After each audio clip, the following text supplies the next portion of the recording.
A little girl whispered 3 words to her mother in a crowded diner. "Mama, I'm hungry." What happened next wasn't just an act of kindness. It was the beginning of something that would change 2 broken families forever. And it all started because one little boy noticed what most adults choose to ignore. Welcome to the Fortune Files channel. While you are here, please hit the subscribe button and share your thoughts on the story, as well as where you are watching from. Let me tell you a story about kindness, about seeing people for who they truly are, and about how one simple meal changed everything. It was an ordinary Tuesday evening at a small roadside diner in Portland. You know the kind of place I'm talking about.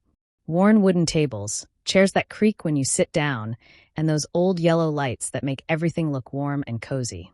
The smell of burgers and fresh fries hung in the air. It was the type of place where nobody pretended to be anything other than what they were. At a table by the window sat James Harper with his 5-year-old son, Oliver. The little boy was focused on his French fries, dipping each one carefully in ketchup, his small legs swinging under the table. James watched his son with a gentle smile. He wasn't dressed like someone with money. Just dark jeans, a plain gray shirt, and comfortable sneakers. Nothing that would make anyone look twice. And that's exactly how he wanted it. Here, in this simple diner, he wasn't James Harper the investor. He wasn't the man whose signature moved millions of dollars. He was just a dad having dinner with his boy. And that felt like freedom. The bell above the door chimed softly. James glanced up. A woman walked in, holding the hand of a little girl. The woman had blonde hair pulled back in a simple ponytail.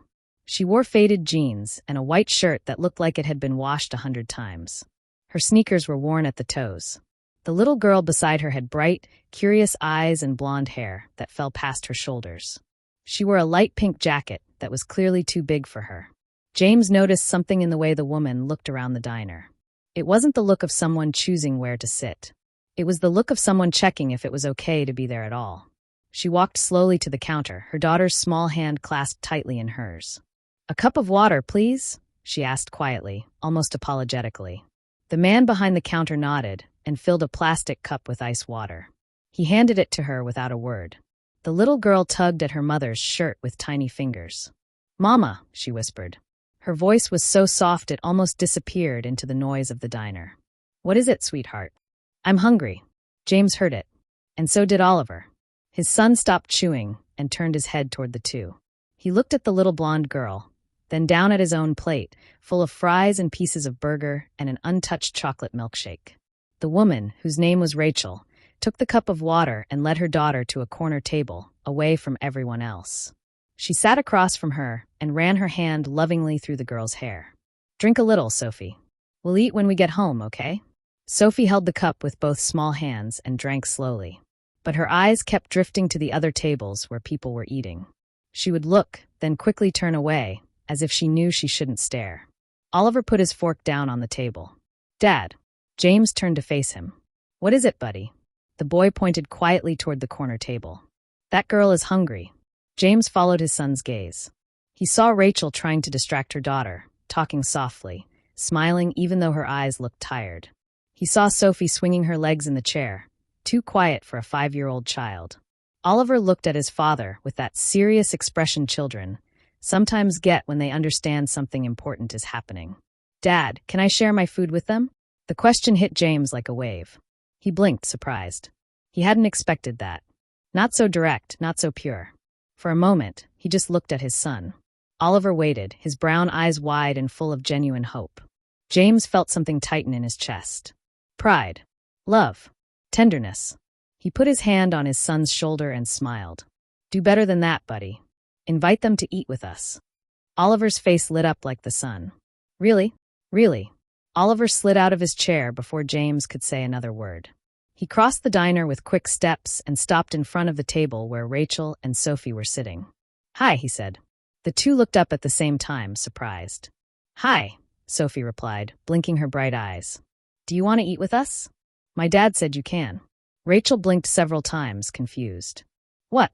Oliver pointed back at James, who was already standing up and walking toward them. "Sorry about his excitement," James said with a warm smile. "But he's right. Would you like to have dinner with us?" Rachel's face flushed red. She shook her head quickly. "No, thank you. We can't." "Please," Oliver asked, looking directly at Sophie. "I have a toy car. I can show you later. Sophie looked at her mother with those bright, hopeful eyes, but she didn't say anything. Mama, she whispered. Rachel bit her lip. She was clearly uncomfortable, but also visibly moved by the kindness of these two strangers. James crouched down slightly, bringing himself to her level. No pressure at all, he said gently. But we have plenty of food, and it would be nice for the kids. If you're comfortable with it, of course. There was something in his voice. It wasn't pity. It was respect. As if he understood she had her pride, and he was just offering a bridge, not charity. Rachel looked at Sophie. She looked at Oliver. She looked at James, searching for some hidden motive, some catch. She found nothing but sincerity. She took a breath. All right. Thank you. Oliver celebrated quietly with a little fist pump. He reached out and took Sophie's hand without any hesitation. Come on. The two children ran ahead. Rachel stood up slowly, still feeling awkward, adjusting her old bag on her shoulder. James waited for her to pass and walked beside her. I'm James. This is Oliver. Rachel. And this is Sophie. Nice to meet you, Rachel. She just nodded. When they reached the table, James called the server over and ordered another full meal with orange juice and extra fries. The server wrote it down quickly and brought everything over within minutes. James placed the steaming plate in front of Sophie. For you, he said with a smile. Sophie looked at her mother, asking for silent permission. Rachel nodded, her eyes already beginning to shine with tears she was holding back. The girl carefully picked up her fork and began to eat. Slowly, chewing thoroughly, not rushing, but unable to hide that she was genuinely hungry. Oliver ate beside her, chatting between bites. Do you like cars? I do, Sophie said quietly. I have a red one. It's the fastest one in the world. I've never had a toy car. Oliver stopped chewing and looked at her, as if that were the most impossible thing he'd ever heard. Never. Sophie shook her head. Then you can play with mine, he said, already pulling the small metal car from his jacket pocket and placing it on the table. Sophie's eyes sparkled. Really? Really? Look how fast it goes. Oliver made the car slide across the table, making engine noises with his mouth. Sophie laughed. A clear, joyful laugh that made Rachel close her eyes for just a second, overwhelmed with emotion. James watched everything in silence. Something special was happening here. It was connection. It was humanity in its purest form. Rachel watched her daughter, feeling her heart squeeze tight. James noticed. He didn't say anything. He just nudged the basket of fries a little closer to her. Eat. It's still warm. Rachel hesitated, but then took a fry. It was delicious. She couldn't even remember the last time she'd eaten something warm like this, without hurrying, without guilt. Thank you, she said softly. No need to thank me. Yes, there is. You don't even know us. James shrugged. Oliver extended the invitation. I just followed his lead. She smiled for the first time since entering the diner. A small smile, but genuine. He's very kind. I learned from him, actually, James said, watching his son. He reminds me every day what really matters. Rachel didn't know what to say. The simplicity of that confession caught her off guard. So she just ate another fry and let the comfortable silence speak for her. And in that moment, in that ordinary diner with its yellow lights and worn tables, something began. Neither of them knew it yet, but their lives had just changed forever. Life has a funny way of bringing people back together, doesn't it? After that night at the diner, James and Rachel exchanged phone numbers. Just in case the kids wanted to play again, they said. Just to be friendly. But then something beautiful happened. They started meeting at the park. Every Sunday. It became their routine, their tradition. And let me tell you, those Sunday mornings became the best part of the week for everyone involved. Rachel's life was hard. Let me be honest about that. She woke up every morning at 5:30, sometimes earlier. She worked cleaning jobs, going from house to house, office to office. Whatever work she could find, she took it. The pay wasn't much, and the work was exhausting. Her hands were often raw and red from scrubbing floors and washing windows. She lived in a small apartment with Sophie. 2 bedrooms, a tiny kitchen, and a living room that served as everything else. The rent took most of her money. The bills took the rest. There were nights when she sat at the kitchen table, adding up numbers in an old notebook, trying to make the math work.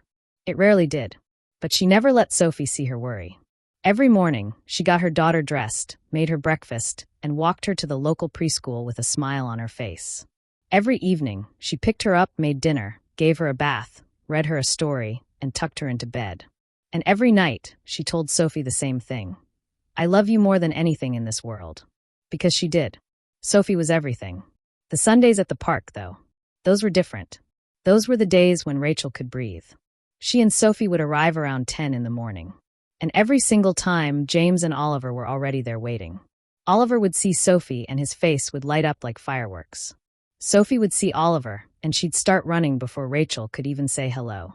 The two children would crash into each other in a hug, laughing and talking over each other, already making plans for what games they'd play that day. And James and Rachel?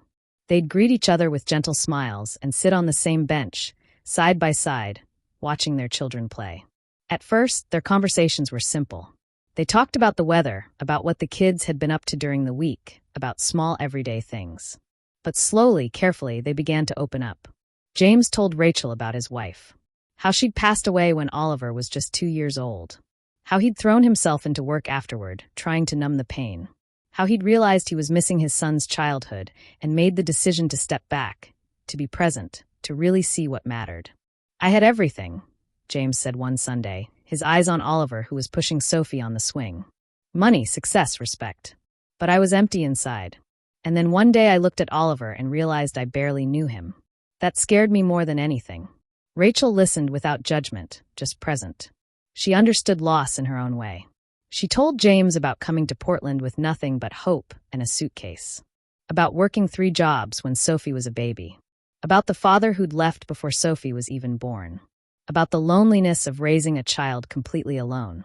Some days I don't know how I keep going, she admitted quietly. I'm so tired, James. All the time. But you do keep going, he said, looking at her with something like admiration. That takes incredible strength. Or incredible stubbornness, she said with a sad smile. Same thing sometimes. As the weeks passed, James started bringing extra food to the park. He'd show up with a cooler full of sandwiches, fruit, juice boxes, and cookies. Always too much for just him and Oliver. I packed too much again, he'd say with an innocent shrug. Help me out. Rachel knew what he was doing. She wasn't stupid. But he did it with such care, such respect, that she couldn't refuse. He never made it feel like charity.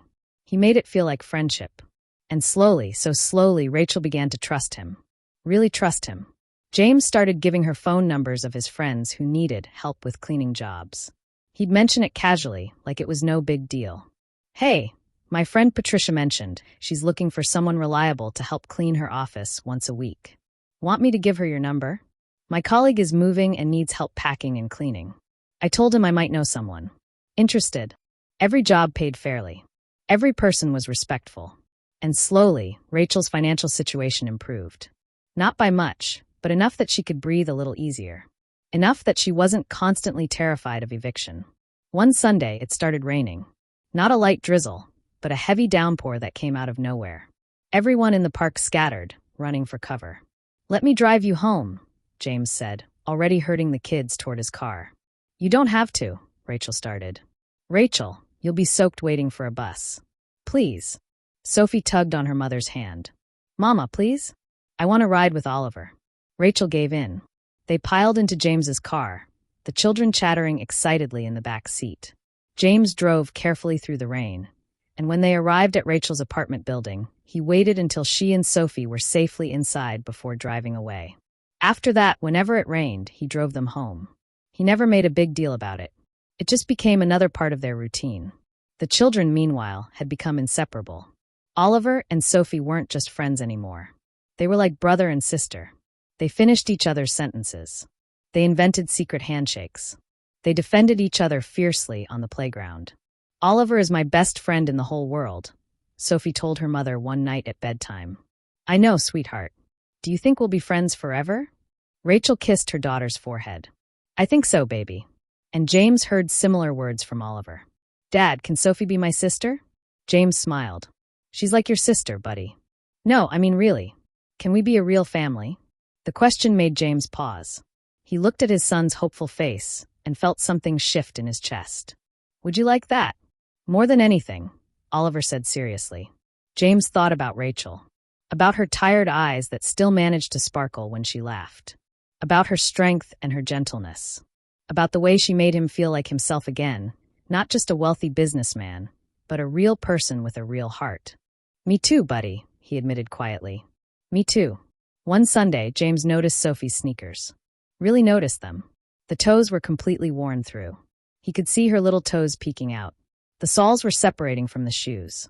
They were finished, done, beyond repair. He didn't say anything. He didn't ask questions. He just noted it and made a decision. That week, he went to a children's shoe store.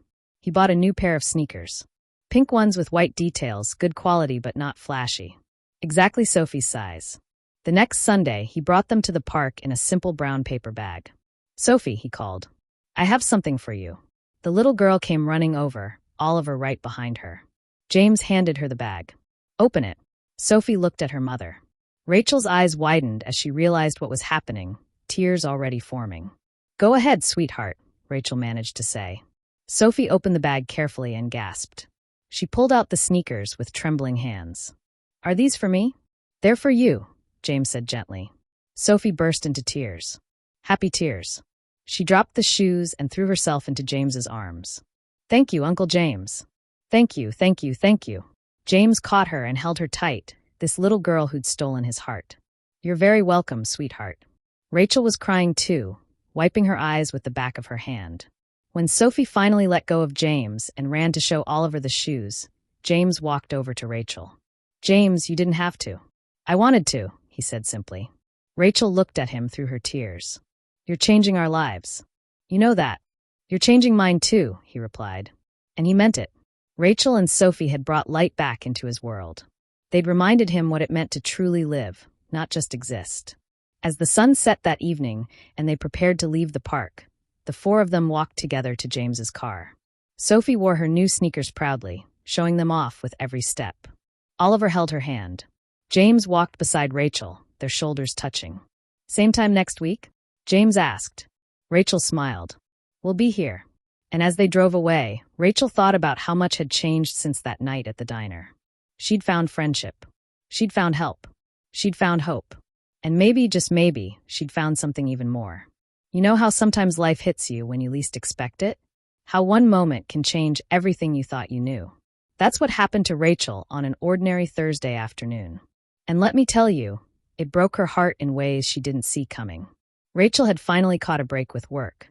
Through James's connections, she'd gotten a good job. A cleaning gig in one of those luxury high-rise buildings downtown. The kind of place she'd only ever seen from the outside. The pay was better than usual, and the client seemed nice enough over the phone. She woke up early that Thursday, got Sophie ready, dropped her with Mrs. Henderson, the kind neighbor who sometimes watched her, and took 2 buses to get downtown. When she arrived at the building, she felt small. The lobby was all marble and mirrors. A security guard sat at a desk. Everything gleamed and sparkled. She checked in, got her visitor badge, and took the elevator to the 15th floor. The apartment she was supposed to clean was massive. Empty, being prepared for sale, but massive. White walls, gleaming floors, windows that looked out over the entire city. The real estate agent met her at the door. A woman in an expensive suit with perfect hair. "I need this absolutely spotless," the woman said quickly. "We're showing it this afternoon to some very important potential buyers. Call me if you need anything." And then she left. Rachel was alone in that enormous, empty space. She got to work immediately. She cleaned the bathrooms until they sparkled. She wiped down every window until there wasn't a single streak. She got down on her hands and knees and scrubbed the floors. Her back ached. Her hands hurt. But she kept going. She needed this job. She needed the money. Around 2 in the afternoon, she was in the main living area, kneeling on the floor with a bucket of soapy water beside her, scrubbing hard at a stubborn mark. Her old work clothes clung to her. Her hair was falling out of its ponytail. Her hands were red and raw. She was so focused on her work that she didn't hear the front door open. "As you can see, the space is exceptional," a voice said. A man's voice, professional and confident. "The building just had a complete renovation. The location is prime. The resale value will be significant." Rachel looked up, startled. 4 men in expensive suits walked into the apartment. They were looking around, pointing at different features, discussing numbers. And one of those men was James. Rachel felt her heart stop. Completely stop. He wore a tailored dark suit that probably cost more than she made in 6 months. His hair was perfectly styled. He had a leather briefcase in one hand and his phone in the other. He was talking, his voice firm and authoritative. "What's the square footage again?" James asked, looking at some papers. 3,000 square feet, one of the other men replied. 3 bedrooms, 3.5 bathrooms. And the asking price? 1.8 million. But there's room for negotiation. James nodded, walking around the space. He examined everything with sharp, analytical eyes. What about renovation costs? This place needs work. We estimate around 100,000 to make it really shine. But with the right finishes, you could easily resell for 2.5, maybe even 3 million. Timeline. We could close in 2 weeks if you're ready. Rachel was frozen, still kneeling on the floor with the dirty cloth in her hand. The bucket of soapy water sat beside her. She felt exposed, humiliated, small. This was the real James. Not the casual dad at the park in jeans and a t-shirt. This was James Harper, the investor, the billionaire, the man who talked about millions of dollars like they were nothing. He hadn't seen her yet. He was too focused on the apartment, on the business discussion. He walked from room to room, the other men following him, all of them talking about numbers and investments and returns. Rachel's eyes burned with tears. She carefully stood up, trying not to make a sound. She grabbed her bucket with shaking hands and backed toward the service entrance, a small door that led to the utility area. She slipped through it just as the men's voices grew louder, coming back toward the living room. She closed the door behind her and leaned against it, her heart pounding so hard she thought it might break through her chest.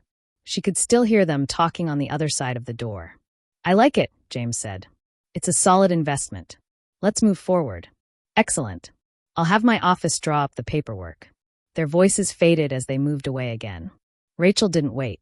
She grabbed her things, stuffed them in her old bag, and left through the service stairs. She walked down 15 flights, tears streaming down her face. When she reached the street, she kept walking.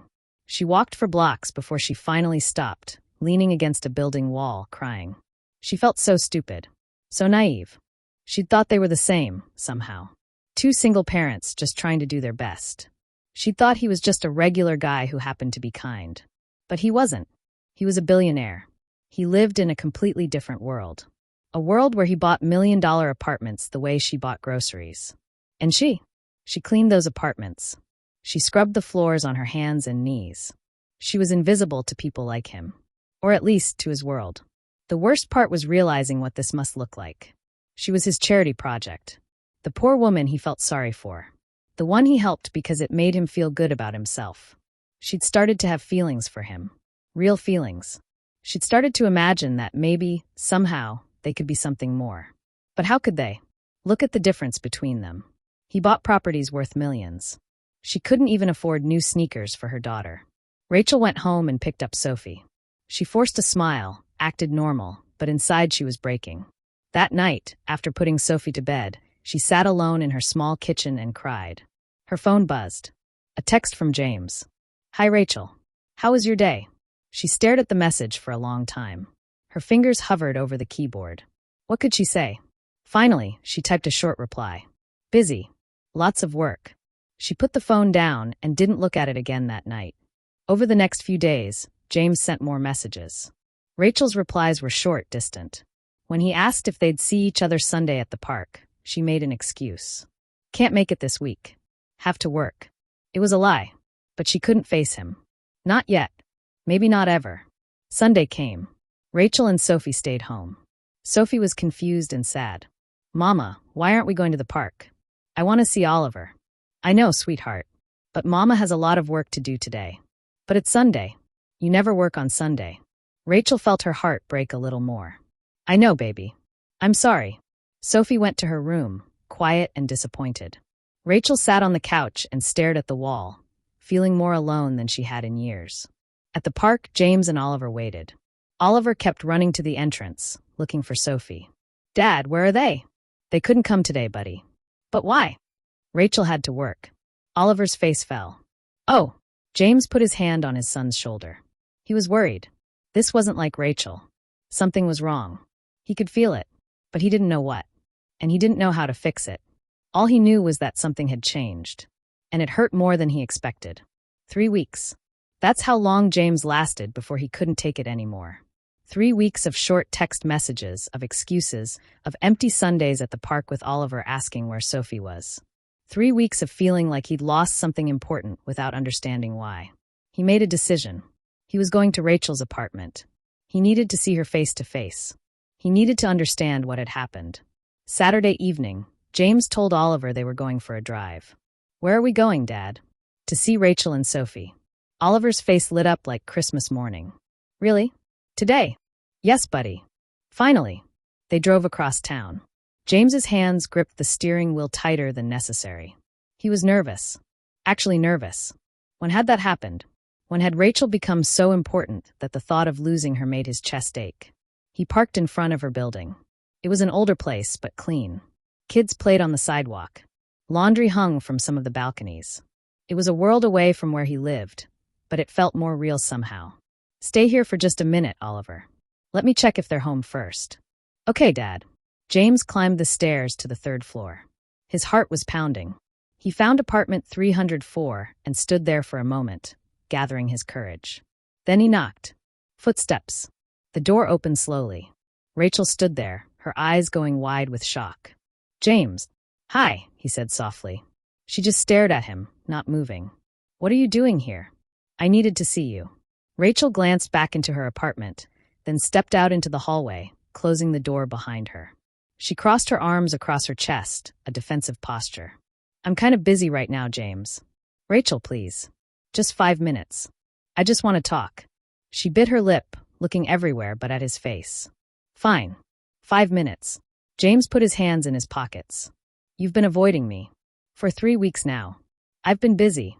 It's more than that." His voice was gentle but firm. "Something happened. Something changed. Please, just tell me what I did wrong. Did I say something? Did I do something to upset you?" Rachel shook her head, tears already starting to form in her eyes. "You didn't do anything wrong, James. Then why did you disappear?" "Rachel, I miss you.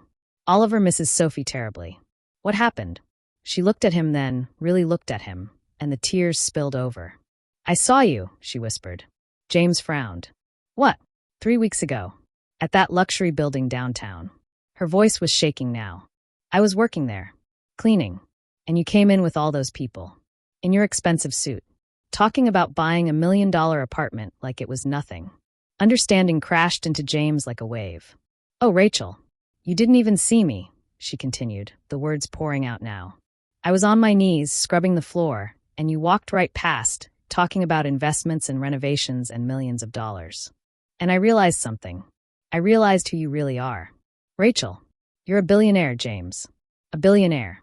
And I clean houses. I scrub toilets. I can barely afford to pay rent." She wiped her tears angrily. "I felt so stupid. So small. I was on my knees in my old clothes while you talked about buying properties that cost more than I'll make in my entire lifetime." James's heart was breaking. "Rachel, listen to me. We don't belong in the same world," she said, her voice cracking. "I don't belong in your world. I'm just your charity project. The poor woman you feel sorry for." "No." James took a step forward, his voice stronger now. "No, that's not true. That's not true at all." "Then what am I, James? Tell me." He reached out and gently took her hands. She tried to pull away, but he held on. "Look at me," he said quietly. "Please, Rachel. Look at me." Slowly, she raised her tear-filled eyes to his. "You're right," he said. "I have money. A lot of it. More than I need, more than I deserve. And yes, I was at that building looking at an investment property. That's part of my life.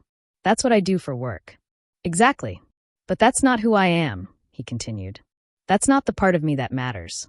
Rachel, do you know what I see when I look at you?" She shook her head, tears streaming down her face. "I see the strongest person I've ever met.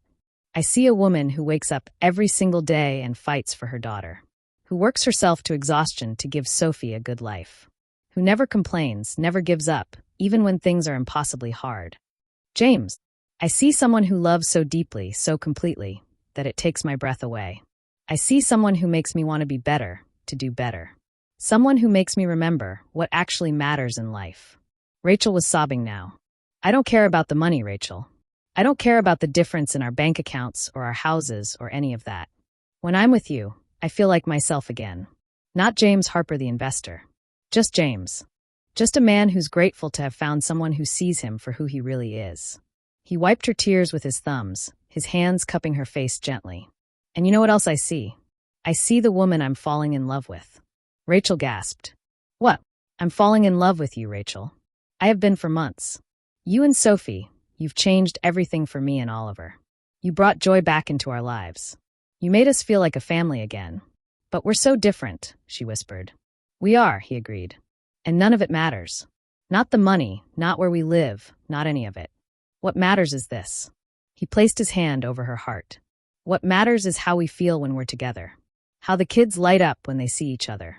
How right it all feels. Rachel closed her eyes, fresh tears falling. I was so scared. Scared of what? Of not being enough. Of not being good enough for you. James pulled her into his arms, holding her tight. You are more than enough. You are everything. She buried her face in his chest and cried. She cried out all the fear, all the shame, all the worries she'd been carrying for 3 weeks. And James just held her, one hand running up and down her back, whispering that it was okay, that he was here, that he wasn't going anywhere. When she finally pulled back, her eyes were red but clear. I'm sorry I ran away, she said quietly. You don't have to apologize. I understand. I should have told you about my background earlier. I liked being treated like a normal person for once. Does that make sense? She nodded. It does. They stood there in the hallway, just looking at each other. Oliver is downstairs in the car, James said finally. He's been desperate to see Sophie. Rachel smiled through her tears. Sophie asks about him every single day. So can we stop this? Can we go back to how things were? I'd like to go forward, actually, Rachel said softly. James smiled. Forward sounds good. There's just one thing. What? Kiss me. James didn't need to be asked twice. He leaned in and kissed her. Soft and gentle and full of promise. When they pulled apart, both of them were smiling. Come on, Rachel said. Let's go get the kids. They went into the apartment together. Sophie was coloring at the kitchen table. When she looked up and saw James, she squealed and ran to him. Uncle James. He scooped her up. Hi, sweetheart. Guess who's waiting for you downstairs? Oliver. Oliver. Sophie screamed with joy. 10 minutes later, all 4 of them were standing on the sidewalk. The moment Oliver saw Sophie, he jumped out of the car and ran to her. They crashed together in a hug, both talking at once, both laughing. James put his arm around Rachel's shoulders. She leaned into him. We're going to be okay, she said quietly. Better than okay, he replied. And watching their children together, seeing the pure joy on their faces, both of them knew it was true. They had found something rare and precious. Something worth fighting for. Let me tell you about the 6 months that followed. Because this is where the real story happens. This is where 2 broken families became one whole one.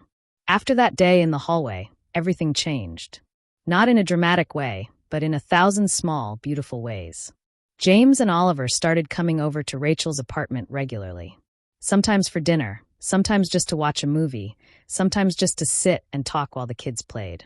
And Rachel started accepting help without feeling ashamed. James would bring groceries, and she'd let him. He'd offer to pay for Sophie's preschool, and after some convincing, she'd accept. Not because she was weak, but because she was learning that accepting love sometimes means accepting help. Oliver and Sophie were inseparable now. They did everything together. They invented elaborate games, drew pictures, built forts out of blankets and pillows. They argued sometimes, the way siblings do, but they always made up within minutes. One evening, James was helping Rachel wash dishes in her small kitchen. Oliver and Sophie were in the living room, watching cartoons. Rachel, James said quietly, handing her a plate to dry. Yeah, move in with me. She nearly dropped the plate. What? He turned to face her fully. Move in with me. You and Sophie. My house is huge and empty. There's more than enough room. Sophie could have her own bedroom. You wouldn't have to worry about rent anymore. You could take fewer jobs, spend more time with her. James, I can't just. Why not? Because. She struggled to find the words. Because that's too much. Because I need to stand on my own 2 feet. Because. Because you're proud, he said gently. I know. It's one of the things I love about you. But Rachel, pride is one thing. Sophie's well-being is another. Just think about it. Please. She did think about it. For 2 weeks, she thought about it. She made lists of pros and cons. She lay awake at night, staring at the ceiling, weighing her options. Finally, one Sunday at the park, while the kids were playing, she told him her answer. Okay. James looked up from his phone. Okay, what? Okay, we'll move in. But on one condition. Name it. I pay rent. Not market rate, obviously, but something. I need to contribute, James. I need to feel like I'm not just taking from you. He wanted to argue, but he saw the determination in her eyes. All right, we'll figure out something that works for both of us. She smiled. Thank you. When? Can we take it slow? Maybe in a month? I want Sophie to get used to the idea first. A month is perfect. For weeks later, James's house gained 2 new residents. Sophie got a bedroom painted her favorite color, lavender. Rachel got her own space, her own bathroom, her independence within the partnership. The first night, after the kids were asleep, James and Rachel sat on the back porch, looking at the stars. This feels surreal, Rachel said quietly. Good surreal or bad surreal? Good. Scary, but good. James took her hand. You can leave any time you want. You know that, right? This isn't a trap.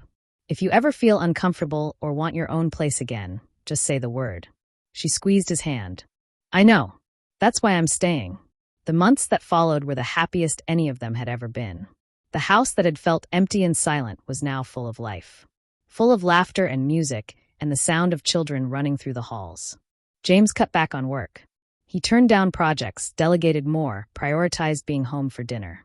Because he'd learned his lesson once already. He'd missed too much of Oliver's early years. He wasn't going to miss this. Rachel took fewer cleaning jobs. She started taking online classes, working toward a degree in early childhood education. Something she'd always dreamed of, but never thought possible. And the kids? They thrived. They were happier, more confident, more secure. They truly were siblings now in every way that mattered. One Saturday morning, 6 months after Rachel and Sophie had moved in, the 4 of them were having breakfast together. Pancakes, bacon, orange juice. Normal family stuff. Sophie suddenly looked up from her plate. Uncle James? Yes, sweetie? Can I call you Dad? The kitchen went silent. Rachel's fork stopped halfway to her mouth. James felt his eyes start to burn with tears. Sophie, honey, Rachel started. You don't have to. But I want to, Sophie said, looking at James with those bright, honest eyes. He does everything a dad does. He reads me stories. He tucks me in. He helps with my homework. He loves me. Right, Uncle James? James couldn't speak for a moment. He nodded, tears rolling down his face. So much, sweetheart. I love you so much. So can I call you Dad? It would make me the happiest man in the world. Sophie grinned.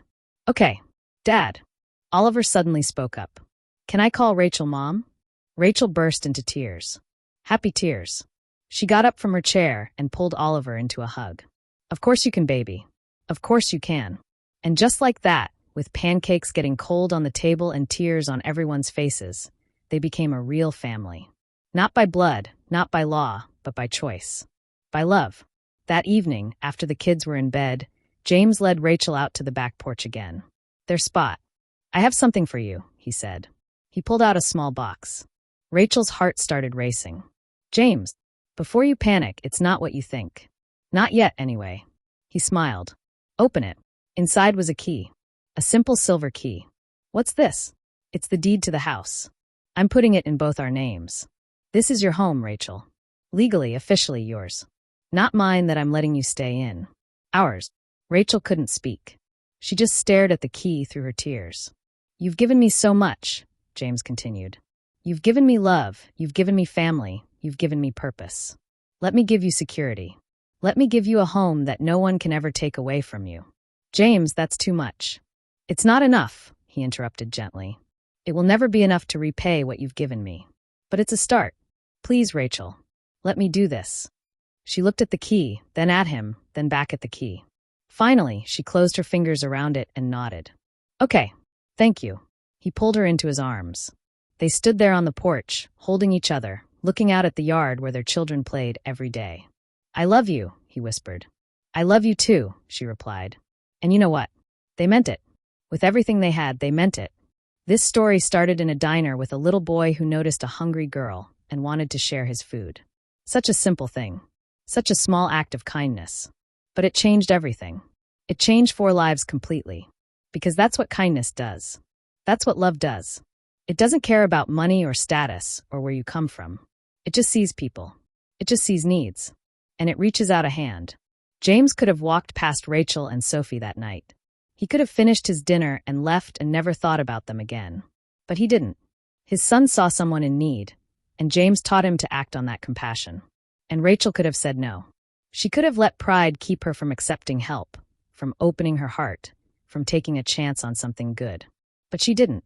She was brave enough to accept kindness, brave enough to believe she deserved it. Sometimes the best things in life come from the simplest moments. From a shared meal at a diner, from Sunday mornings at the park, from small acts of kindness that grow into something beautiful. This family wasn't born. It was built. One day at a time, one kind gesture at a time, one brave choice at a time. And that's the truth I want you to take from this story. It doesn't matter where you come from. It doesn't matter how much money you have or don't have. What matters is how you treat people. What matters is whether you see those who are struggling and reach out a hand instead of looking away. What matters is love. Real love. The kind that shows up. The kind that stays. The kind that says, you matter. You belong. Your family. That's what James and Rachel found. That's what Oliver and Sophie found. Not perfection, but something better. Something real. A family built on kindness, strengthened by love, and bound together by choice. And they lived happily, not because life became easy, but because they faced it together. If this story touched your heart, I hope you'll share it. Because the world needs more stories like this. More reminders that goodness exists. That kindness matters. That love can change everything. Thank you for listening.